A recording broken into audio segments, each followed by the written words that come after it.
네, 안녕하세요. 아우, 자, 오늘은, 조금 새로운 강의를 해볼게요. 어, 소비자를 위한 강의일 수도 있고요. 음, 원장님들이 소비자분들에게 충분히, 말씀해 주실 수 있고, 설득하셔야 하는 부분이에요. 바로 홈케어, 홈코칭이죠. 음, 원장님들 입장에서 홈코칭은 정말 중요해요. 뭐, 제품 판매 이런 것도 있지만, 아마 아실 거예요. 샵에서 관리하는 제품으로 집에 똑같이 바르면 시너지 효과 난다, 안 난다? 100% 납니다. 이것도 저의 한 경험으로 보면은 저희 손님들 중에 뭐 대부분은 다 저희 제품을 쓰는데 유독 안 쓰시는 분이 있어요. 있어요. 계속 설득 중이지만 언제나 쓰지 않아요. 아무튼 근데 확실히 그분은 느려요, 효과가. 왜겠어요? 제가 그때 뭐야, 무슨 강의할 때였죠? 피부 강의할 때 제품 얘기하면서 그 말씀 드렸을 거예요. 음, 내가 아파요. 제일 빨리 듣는 약은 당연히 처방받아서 받는 약이죠. 근데 저희가 지금 처방하는 거나 마찬가지잖아요. 근데 뭐 거기까지 설득이 안 된다라고 하면은 약국약과 편의점 약을 비교를 해라 이 말씀 드렸죠. 실제로 약국약 할명수라고 치면 그리고 편의점에서 파는 할명수랑 약국에서 파는 할명수랑 그 유효 성분 함량이 다르단 말이에요. 편의점에서 파는 활명수가 훨씬 적게 들어있어요. 뭐 감기약도 그렇고 모든 약이 다 그렇단 말이에요. 그럼 효과 자체가 떨어진다고 제가 분명히 말씀드렸죠. 그게 메스 제품과 피부관리실에서 쓰는 화장품의 차이다라고 말씀드렸어요. 요거 기억하셔야 돼요. 자, 그래서 홈코칭이 필요한 거고 소비자분들도 이 지금 강의를 듣고 있다면 그리고 내 피부가 더 좋아지길 원한다면 무조건 피부관리실 제품을 쓰세요. 요거 한번 다시 강조 한번 해 드려 볼게요. 왜냐하면 메스 제품이 뭐냐면 화장품 뭐 백화점 화장품 아니면은 뭐 올리브영 이런 데서 파는 모든 화장품 있죠. 모든 화장품. 브랜드 비싼 브랜드든 저렴한 브랜드든 그 모든 화장품을 다 메스 화장품이라고 하는데요. 메스 화장품은 불특정 다수에게 판매가 돼요.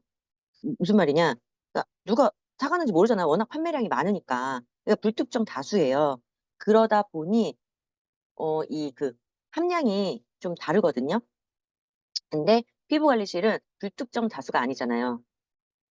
내가 누구한테 파는지 알잖아요. 이 피부관리사에서 샵에서 일하는 사람들이. 불특정 다수가 아니고 또 피부관리실에서 쓰는 화장품은 그 정의 자체가 분명한 게 이 화장품으로 고객의 피부를 좋게 해 줘야 된다라는 그 직업적 윤리가 있거든요. 그러면 성분적으로 생각을 해 보세요. 달라요. 성분적으로 달라요. 생각을 해 보세요. 자, 불특정 다수예요. 예를 들 미백으로 한번 비교를 해 볼게요. 미백 성분이 생각보다 트러블이 많아요. 그러면 불특정 다수한테 판매돼서 그중에 누군가 트러블이 났어요. 클레임을 걸었어요. 이미지 안 좋아지죠. 근데 피부관리실 제품에 만약에 피부가 트러블이 났어요. 저희가 케어를 해줄 수가 있잖아요. 진정시켜 줄 수 있고 충분히. 물론 기분은 나쁘지만 그런 차이가 있기 때문에 법적으로도 좀 명시가 되어 있는 걸로 제가 알고 있거든요. 그러니까 최대 성분 있죠. 유효 성분이라 들어갔다라는 최대 성분. 왜 광고에서 뭐 무슨 무슨 브랜드 뭐 최대 성분 넣었습니다. 이런 거 있어요. 뭐 레티놀 뭐 최대 성분 넣었다. 요런 예를 들자면 그러면 그 메스 화장품에서 넣을 수 있는 최고치를 넣은 거고요. 그걸 비교했을 때 피부관리실에서 최고치는 그거보다 높아요. 당연히 그러면 피부관리실에서 판매되는 화장품이 효과가 더 좋지 않겠어요? 그거 잘 생각해 보세요. 그래서 저는 무조건 피부관리실 화장품을 쓰시라고 대놓고 말씀드리겠습니다. 일단 소비자 위주로 좀 얘기를 할게요. 우리가 아니 여러분들이 피부에 지금 기초를 뭘 바르고 계세요? 어떻게 바르고 계세요? 뭐 대체적으로 제가 상담을 하면서 제일 많이 듣는 얘기가 세럼 로션 써요. 요런 얘기 많이 듣고요. 아니면 뭐 로션 하나만 쓰시는 분들도 봤고 좀 챙겨 바른다 그러면 에센스, 로션, 크림 요렇게 써요. 요런 분들 많고 그다음에 클렌징은 뭐 쓰시나요? 이제 여쭤보면 어 클렌징 오일에 폼 클렌징 아니면 클렌징 워터에 폼 클렌징 이런 식으로 많이 말씀하시거든요. 아마 지금 이 강의를 듣고 있으신 분들도 대부분 그렇게 쓰고 있지 않을까 싶습니다. 그냥 이 강의를 듣기 전까지 몰랐다라고 하면 이 강의를 듣고 바로 바꾸셔야 됩니다. 자 지금부터 설명을 드릴 건데 제가 물 한 모금만 마실게요.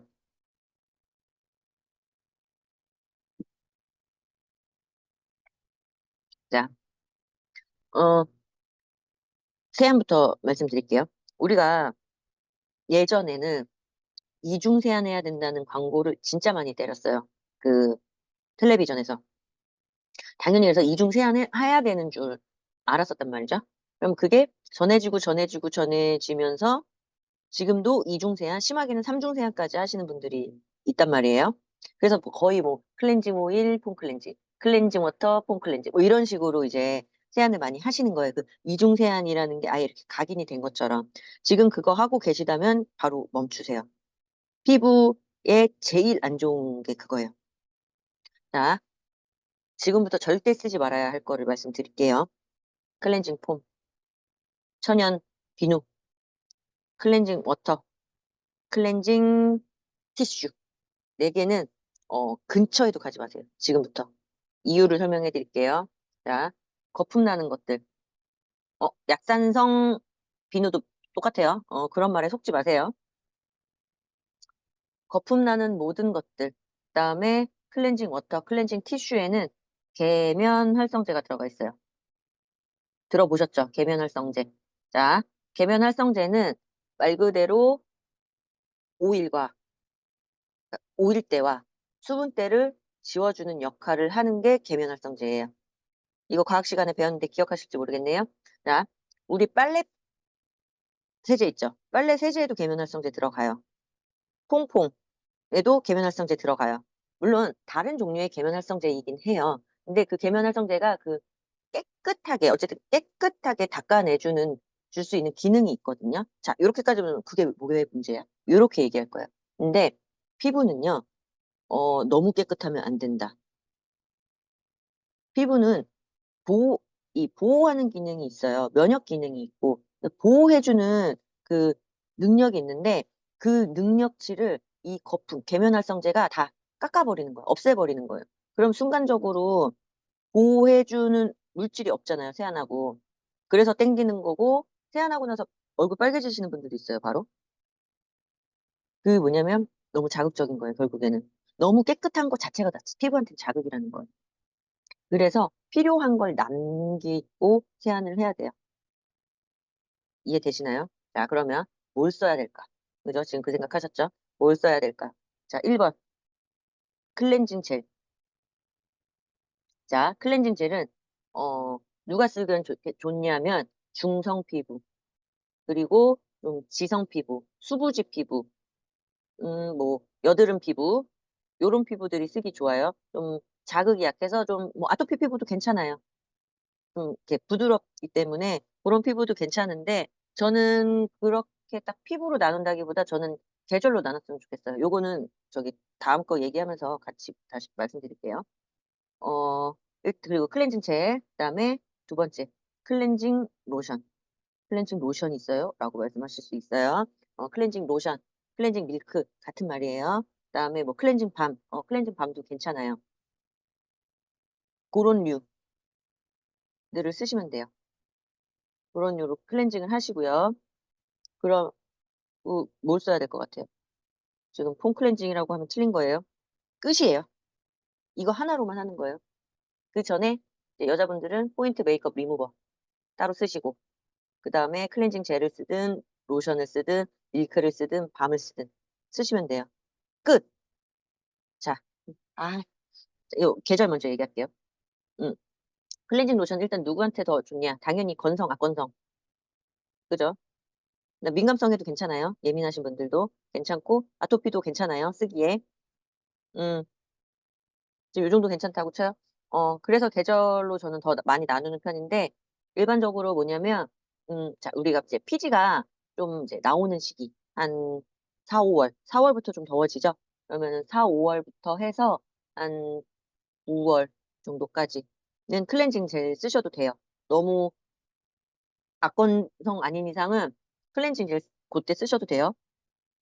그리고 이제 그 나머지 이제 10 월 요때 넘어가는 찬바람 부는 추워지는 시기 10 월부터 해서 아까 말씀드린 한 3 월까지 그때는 클렌징 로션을 쓰시는 게 더 좋아요. 자, 악건성은 그냥 계속 클렌징 로션 쓰시고 이해되시죠? 저는 요렇게 많이 저희 고객님들한테 얘기를 하거든요.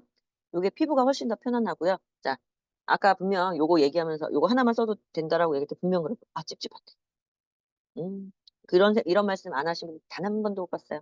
자, 어 그 찝찝함 자체 그게 바로 피부에 원래는 있어야 할 필요한 요소인 거예요. 성분인 거예요.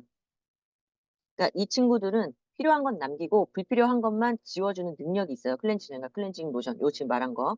근데 그 외에 제가 말했던 그 원래 쓰지 말아야 하는 애들은 있어야 할 것까지 다 벗겨내니까. 그쵸? 그래서 처음에는 찝찝해요. 진짜로. 저도 그랬어요. 저도 폼 계속 쓰다가 아니 바꾸려니까 너무 찝찝한 거예요. 바꿔. 근데 어떡해요?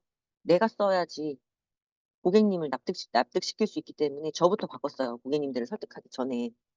그래서 저 되게 오래 걸렸는데 저 같은 경우에 어떻게 했냐면 처음에는 클렌징 폼 하루 그다음에 클렌징 로션 하루 이런 식으로 이제 번갈아 가면서 쓰다가 그리고 이제 텀을 또 늘렸죠. 클렌징 폼 하루, 클렌징 로션 이틀 이런 식으로. 그래서 점차 늘려서 지금은 클렌징 뭐 젤 쓸 때도 있고 로션 쓸 때도 있고 이래요. 그 피부 상태에 맞춰서 쓰는 편이고 대신 전 로션을 좀 더 선호하는 편이에요. 워낙 건조한 스타일이라서. 어 요렇게 쓰고 있고요. 어 혹시 뭔가 궁금증이 아침 세안 많이 물어보신다 참. 아침 세안. 아침 세안 어떻게 해요? 음 좀 저는 원래 아침 세안은 물 세안만 하라고 하는데 이거 너무 찝찝하시다 하시는 분들은 클렌징 양을 좀 쪼끔만 해 가지고 그냥 한번 가볍게 뭐 러빙도 길게 할 필요도 없어요. 30초 미만으로 그냥 쪼끔만 하시고 그냥 바로 물 세안 해 버리세요. 근데 웬만하면 그냥 물 세안만 '아 또 먼지 묻은 거 아니에요? 더러워요?' 막 이렇게 생각하실 수 있는데 집이 더러우면 뭐 얼마나 더럽겠어요. 그렇잖아요. 이불 먼지 이런 거잖아요. 기름 먼지는 없잖아요. 내 얼굴에 있는 그 기름이 싫은 건데 이 기름은 천연 오일이에요, 천연 오일. 그러니까 나쁜 게 아니에요. 우리 몸에서 나쁜 거 배출하는 건 딱 두 가지밖에 없어요. 말하지 않을게요. 딱 두 가지밖에 없어요. 근데 그것도 배출하는 게 나쁜 건 아니잖아요. 그건 내 몸을 건강하게 하기 위해서 배출하는 거잖아요. 근데 피지도 그래요.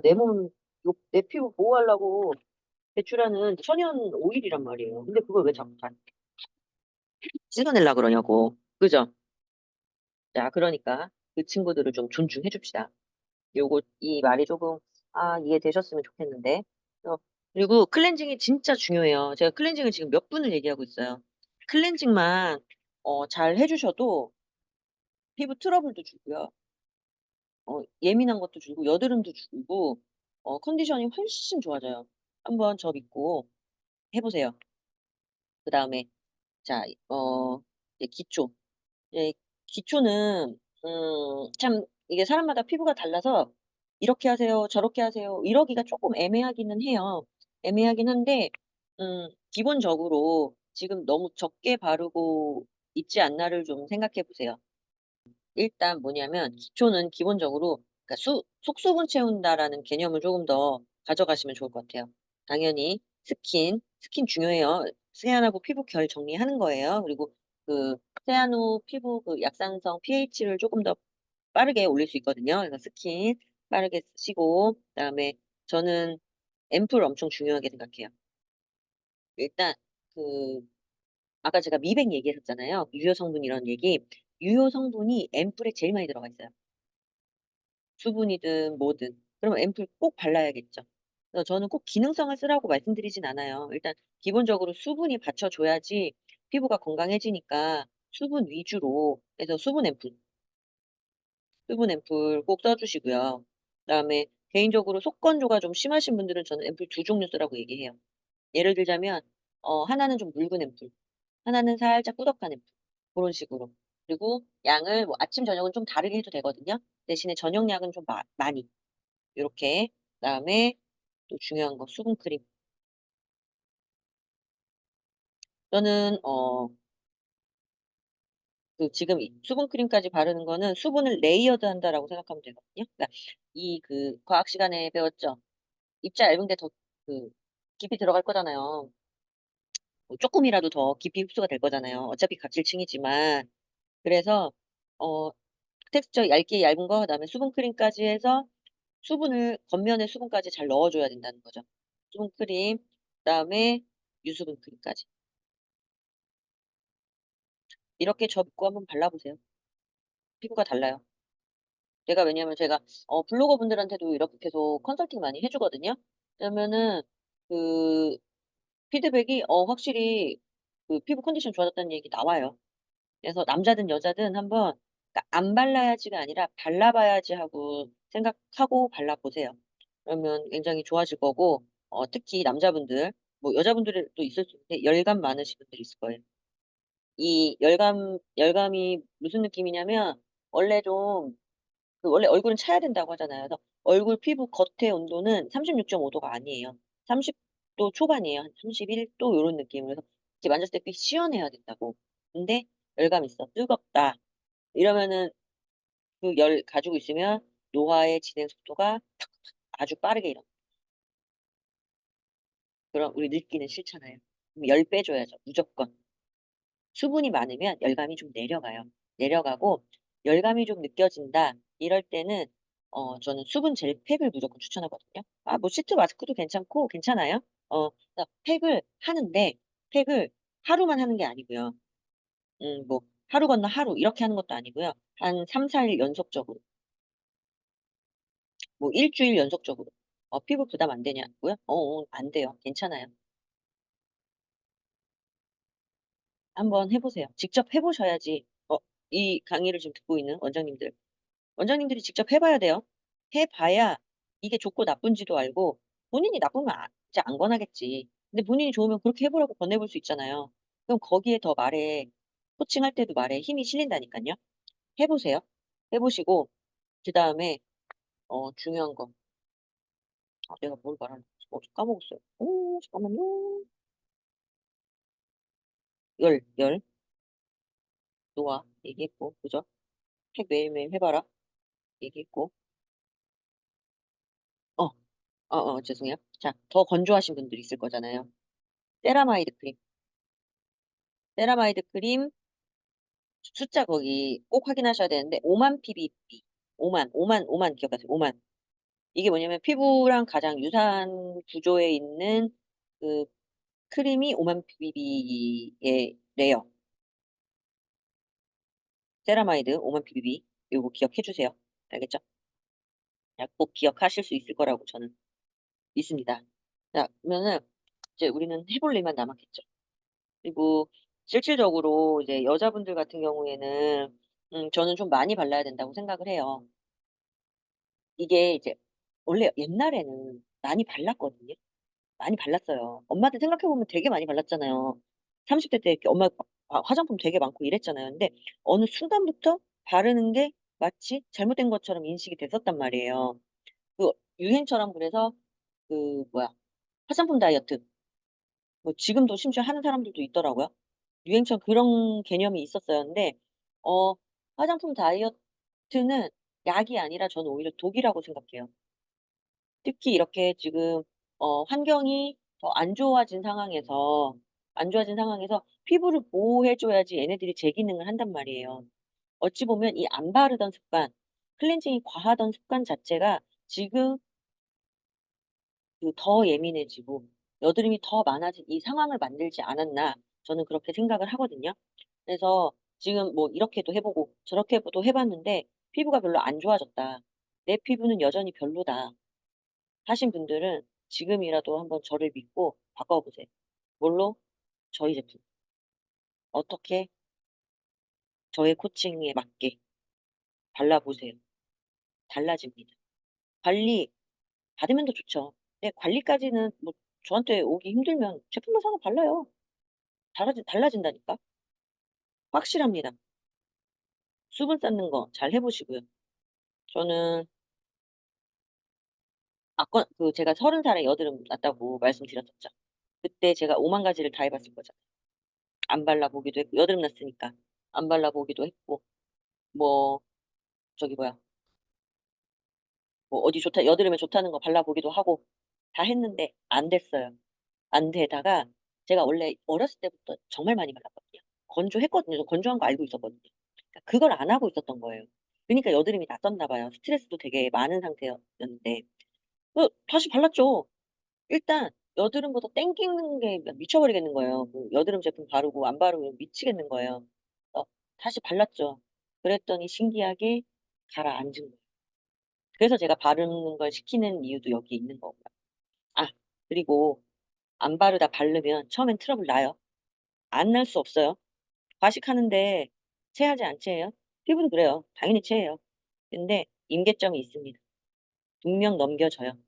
그리고 그다음부터 가라앉는 시기가 돼요. 제가 장담합니다. 고렇게 해 보세요. 왜냐면 이 여드름이라는 거 자체 그러니까 왜 뭐 나는 게 무서워서 여드름 안 바르는 거잖아요. 여드름이라는 거 자체가 하루아침에 안 만들어진다니까요. 하나 만드는데 90 일, 하나 올라오는데 90일 걸려요. 그냥 마치 우연히 올라올 거였고 바르니까 좀 재생이 빨라진단 말이에요, 수분이 많이 들어가니까. 그러니까 좀 더 뭐 며칠 후에 올라올 게 다음날 올라온 거예요. 그니까 그런 거에 있어서 너무 무서워하지 마시고 제발 믿고 처음엔 트러블 나지만 트러블 날 때 더 바르시고 더 팩하시고 하시면 100% 확신하건대 잘 이게 팁이라면은 저만의 팁인데 도움이 되셨으면 좋겠어요. 그리고 믿고 해 보셨으면 더 좋겠고요. 원장 여기 듣고 있는 원장님이든 아니면 소비자분이든 정말 저는 확신합니다. 네 오늘 여기까지 하겠습니다. 감사합니다.